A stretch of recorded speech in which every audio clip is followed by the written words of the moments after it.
Si è svolta domenica ad Agrigento la 71esima giornata nazionale per le vittime degli incidenti sul lavoro sotto l'alto patronato del Presidente della Repubblica Sergio Mattarella. La giornata si è così articolata. Dopo la Santa Messa che si è svolta nella Basilica dell'Immacolata, si è svolto il corteo che si è recato a Piazza Stazione, dove è stata posta la corona d'alloro in memoria ai caduti sul lavoro, dove sarà successivamente installato il monumento alla cerimonia. Presenti all'iniziativa il sindaco Franco Miccichè, in rappresentanza dell'amministrazione comunale, e il presidente dell'ANMI, l'Associazione Nazionale per le Vittime degli Incidenti sul Lavoro, Michele Nantele.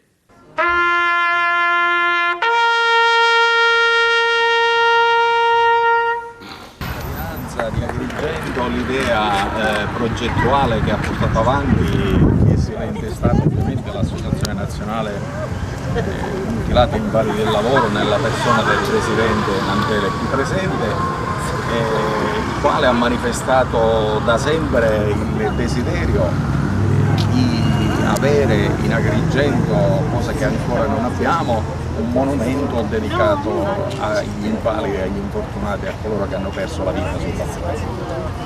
Il signor Sindaco qui presente, l'intera amministrazione, ha sostenuto sin dall'inizio questa idea progettuale, ma non l'ha sola sostenuto, ha messo a disposizione le proprie risorse in termini progettuali e anche aderito al comitato promotore che si è costituito per l'occasione.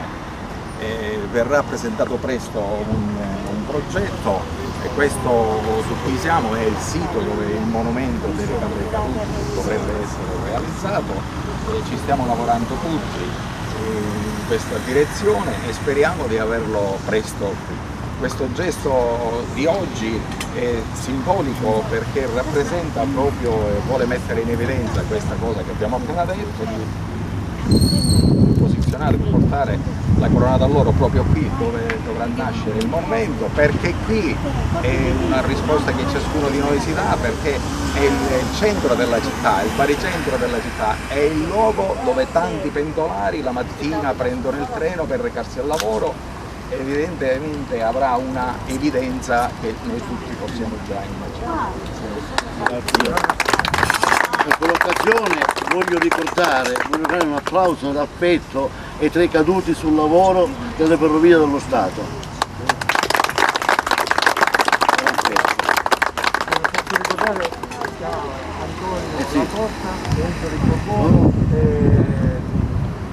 Antonio Luigi Gazzano.